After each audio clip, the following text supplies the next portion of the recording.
बच्चों अब हम नेक्स्ट एक समीकरण लेते हैं। हल कीजिए, ये क्वेश्चन है, लिखा है हल कीजिए, या पूरे शब्दों में भी दिया जा सकता है। प्रतिलोम त्रिकोणमिति समीकरण को हल कीजिए।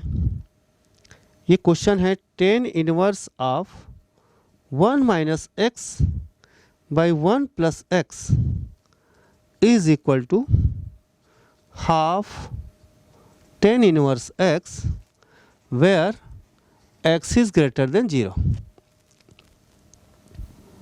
ठीक है बच्चों, अब इसको हम हल करते हैं। तो इसको हल करने के हमारे पास दो ऑप्शन हैं। जब हम इसको हल करेंगे तो इसको हल करने के लिए ये देखिए क्वेश्चन है, मैं पहले नोट कर देता हूँ, दिया है या दिया गया समीकरण है tan inverse of 1 minus x by 1 plus x is equal to half tan inverse x। ठीक है बच्चों, अब हम इसको दो तरीके से हल कर सकते हैं। एक बीजीय रूप से भी हल कर सकते हैं और एक उचित त्रिकोणमिति प्रतिस्थापन से भी हल कर सकते हैं। तो हम इसको दोनों विधि से हम सीखते हैं। तो पहले हम बीजीय विधि से सीख लेते हैं। तो चलिए बच्चों, हम सबसे पहले क्या करते हैं, इस 1/2 के 2 को हम पक्षांतर करते हैं। तो ये हो जाता है 2 tan inverse of 1 minus x by 1 plus x is equal to tan inverse x। अब बच्चों यहाँ पर लेफ्ट हैंड साइड में 2 tan inverse of this, right hand side में tan इनवर्स ऑफ दिस। तो हमारा पहला जो तरीका होता है कि दोनों पक्षों में समान प्रतिलोम त्रिकोणमिति फलन लाना ताकि उसको हटाया जा सके। तो यहाँ पर 2 tan इनवर्स है तो हम फार्मूला लगा देते हैं। तो हमारे पास फार्मूला है 2 tan इनवर्स x, ये formula 2 tan inverse x is equal to tan inverse of 2x upon 1 minus x square. इसमें हम अप्लाई करते हैं लेफ्ट हैंड साइड में। तो बच्चों ये हो जाता है tan inverse of 2 into 1 minus x by upon 1 minus इसका square is equal to tan inverse x। अब आप देख रहे हैं दोनों पक्षों में समान ITF आ गया। इधर भी tan इनवर्स, इधर भी tan इनवर्स, दोनों पक्षों का tan ले लीजिए तो ये हट जाएगा। तो देयर एम्प्लाइज लिख सकते हैं दिस इक्वल दिस। अब इसको हम सरल करते हैं तो क्या हो जाएगा बच्चों, सरल करते हैं इसको तो ये हो जाएगा 2 into 1 minus x by 1 plus x, और इसका नीचे 1 प्लस एक्स का whole square minus 1 minus x का होल स्क्वायर, और इसके बाई में आ गया 1 प्लस एक्स का whole square is equal to tan inverse x।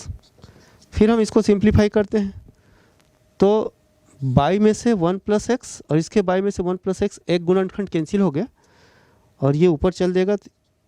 तो इसका जो सरलतम रूप है 2 into 1 minus x into 1 plus x upon, इसको भी सिंप्लीफाई कर लेते हैं, A square minus B square का फॉर्मूला लगाते हैं, A plus B into A minus B, A plus B into A minus B. इससे हम इसको सिंप्लीफाई कर लेते हैं is equal to tan inverse x। सरलतम रूप में लाते हैं इसको तो ऊपर हो गया 2 इंटू 1 माइनस एक्स स्क्वायर, और नीचे इसमें ये कैंसिल हो गया 1 प्लस 1 2 इंटू इसमें ये कैंसिल हो गया और x प्लस एक्स 2x हो गया is equal to tan inverse x। ठीक है बच्चों, अब इसको हम हल करते हैं। यहाँ पर थोड़ा ध्यान दीजिए बच्चों, यहाँ से tan इनवर्स हट गया, ये सिर्फ x बचेगा ना, ये ध्यान रखेंगे। ये tan इनवर्स x में से दोनों तरफ tan लिया तो टेन इनवर्स हट गया, केवल क्या बचा बच्चों, x। तो इधर x, ये x। अब इसको हम और सरल करते हैं, ये 2 कैंसिल हो गया, ये उधर गया 2x square, 1 minus x square is equal to 2x square, 1 is equal to 3x square, minus x square उधर गया। अब हम थोड़ा और इसको सिंप्लीफाई करने की कोशिश करते हैं, यहाँ ले लेते हैं। तो x का स्क्वायर इज इक्वल टू 1/3, ये आ गया। Then x is equal to plus minus 1/√3। अब x के दो जवाब आए बच्चों, प्लस 1/√3 और माइनस 1/√3। ठीक है, तो चूंकि कंडीशन क्या दिया है, x इज ग्रेटर देन 0, तो x इज ग्रेटर देन 0 दिया मतलब पॉजिटिव मान को लेना है। Therefore x is equal to 1/√3। इस प्रकार से ये हमारा अभीष्ट हल होगा।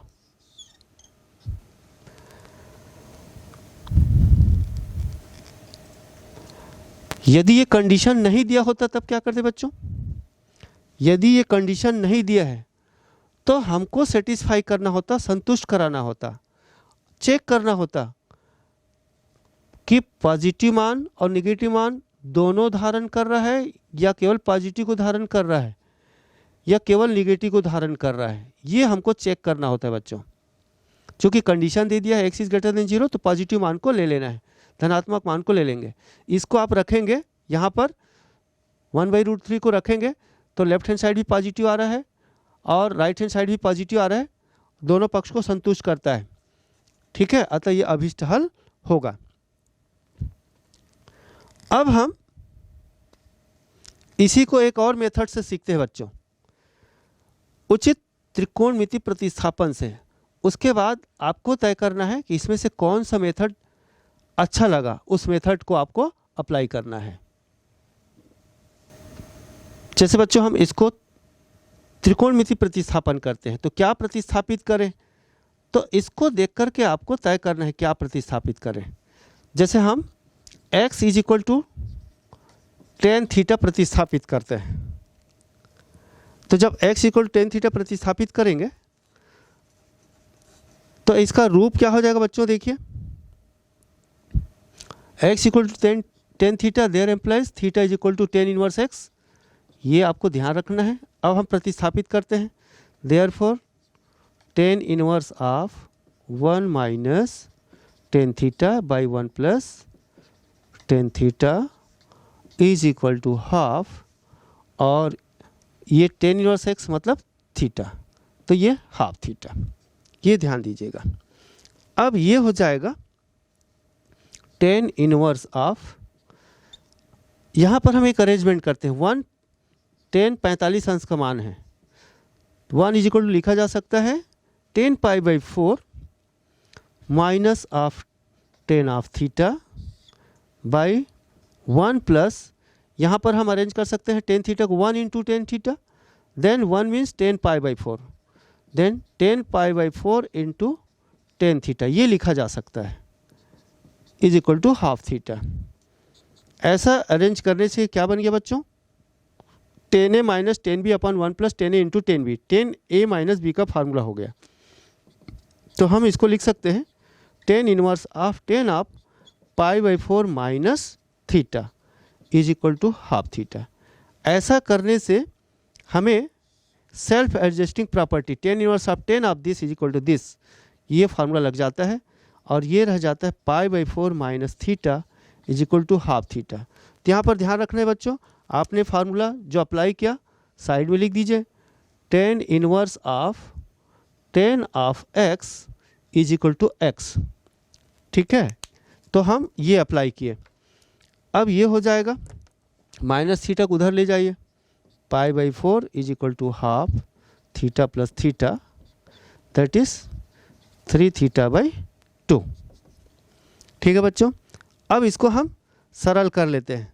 तो थीटा इज इक्वल टू क्या हो गया, थीटा इज इक्वल टू 3/2 को इधर ट्रांसपोज कर दो, पक्षांतर कर दो, पाई बाई 4 इंटू 2/3, तो ये कैंसिल कर दो, तो pi by 6, theta is equal to pi by 6, theta क्या है बच्चों, टेन इनवर्स एक्स। तो therefore tan inverse x is equal to pi by six.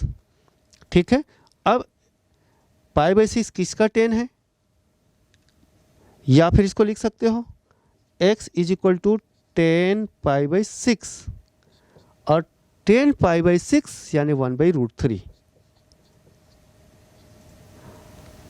अतः हल हमें जो मिला x is equal to one by root three. तो यहाँ पर कोई दुविधा नहीं बच्चों, यहाँ पर केवल एक ही जवाब आया और जो इस शर्त का पालन कर रहा है, इसमें कोई दुविधा वाली बात नहीं है। जहाँ तक सवाल जब वर्ग समीकरण बनता है तब वहाँ पर दुविधा होता है कि दो जवाब आता है और दोनों में से कौन सा जवाब लें, तब हमें जो शर्त दिया गया है उसको ध्यान रखना होता है।